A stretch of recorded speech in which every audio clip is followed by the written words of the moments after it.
Assalamualaikum warahmatullahi wabarakatuh. Kembali lagi di channel kita bersama I Love Informasi, channel yang memberikan informasi terkait kehidupan kita sehari-hari. Dan kali ini kita akan membahas cara membuat surat numpang nikah dari KUA Jakarta ke KUA luar Jakarta atau luar daerah ya.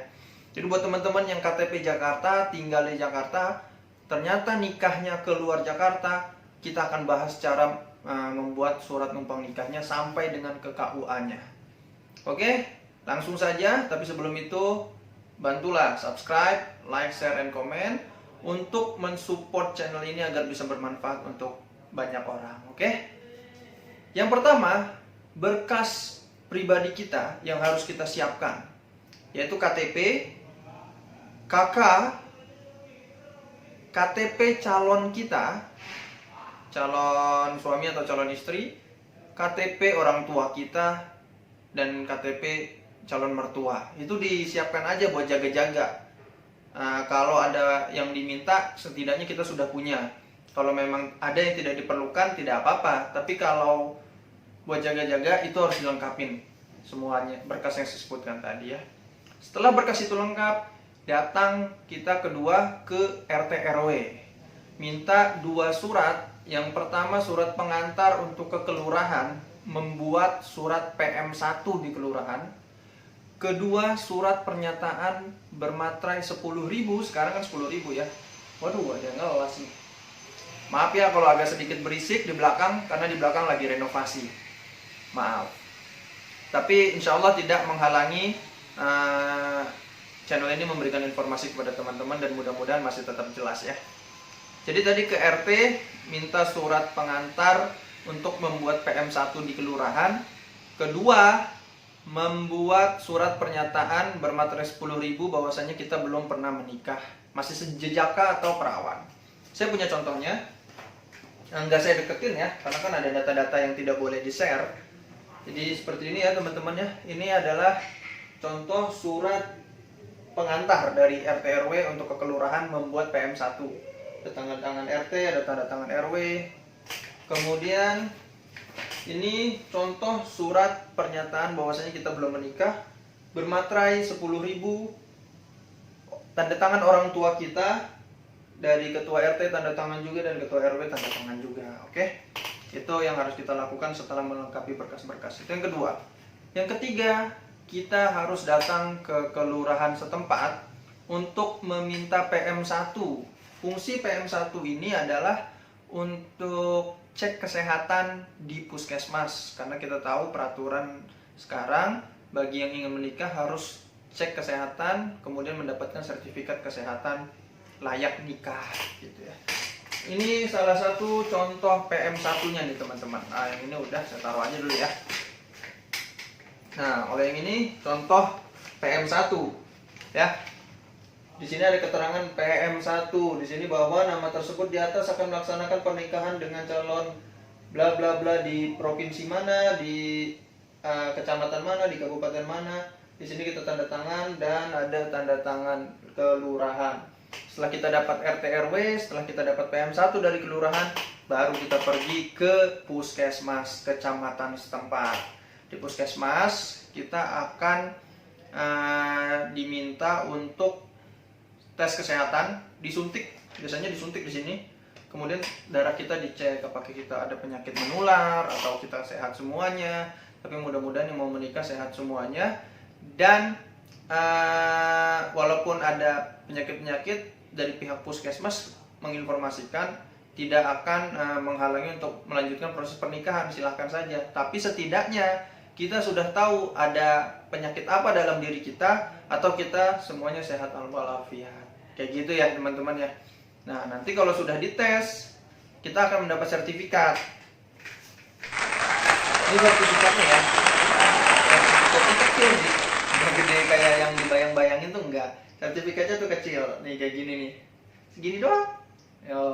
Ini sertifikat, tulisannya sertifikat layak kawin, gitu kan, sebagai calon pengantin. Nah, setelah mendapat ini dari puskesmas, balik lagi kita harus ke kelurahan lagi. Kenapa? Karena kita harus mengambil N1 dari kelurahan. N1 itu contohnya begini. Nah, di sini ada keterangan N1. Ya. Keterangan di sini surat pengantar ini dibuat mengingat sumpah jabatan atau dipergunakan semestinya. Jadi ini ibarat surat pengantar ke KUA-nya. Cuman dalam beberapa wilayah, saya kurang tahu di wilayah mana saja, ada dari kelurahan setelah mendapat N1 ini kita harus ke kecamatan dulu meminta tanda tangan di PM1 yang sebelum kita ke puskesmas tadi. Karena di sini kan ada tanda tangan kecamatan yang harus diminta ya. Tuh, ini tanda tangan keterangan minta camat. Namun teman-teman bisa teman-teman iniin aja ya coba ke KUA-nya harus ke kecamatan atau tidak. Ada KUA yang bisa langsung dari kelurahan ke KUA, ada juga yang dari kelurahan harus ke kecamatan dulu baru ke KUA. Oke? Jadi dari puskesmas kita minta N1 ke kelurahan lagi. Setelah itu, setelah selesai semuanya, baru deh kita datang ke KUA, memberikan berkas-berkas dari kelurahan, KTP kita, KK kita, KTP calon, berkas-berkas yang udah disiapin tadi lah pokoknya. Jangan lupa semua berkas-berkas yang sudah kita dapat, mau dari RT RW, PM1 dari kelurahan, sertifikat dari puskesmas, N1 dari kelurahan, semuanya difotokopi buat jaga-jaga, buat arsip kalau ada keperluan kita ada kopiannya, kalau perlu dipoto, di save di email buat jaga-jaga karena berkas-berkas penting itu ya teman-teman ya. Nah, kemudian terakhir ke KUA kita minta surat pengantar numpang nikah di daerah tempat kita ingin nikah. Contohnya kayak begini ya. Ini surat pengantarnya. Nah, teman-teman bisa minta ke KUA kecamatan setempat. Setelah itu selesai semuanya, tinggal dikirim ke KUA kecamatan tempat kita mau menikah. Sebenarnya susah-susah simpel ya. Karena emang sebenarnya bolak-balik.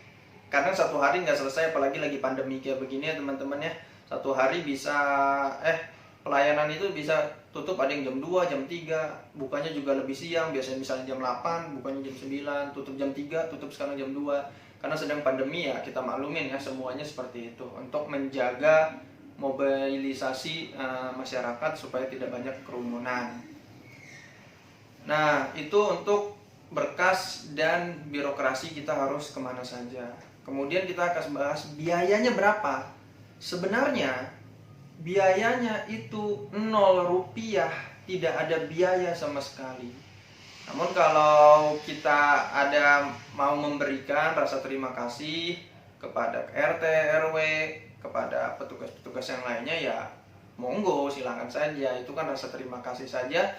Tapi ingat, sebenarnya 0 rupiah dan tidak ada kewajiban. Jadi jangan paksakan jika kita tidak ada biaya untuk memberikan, tidak masalah. Nah, kita kan mau berniat baik ya, mau menikah. Nah, mereka juga tidak persulit.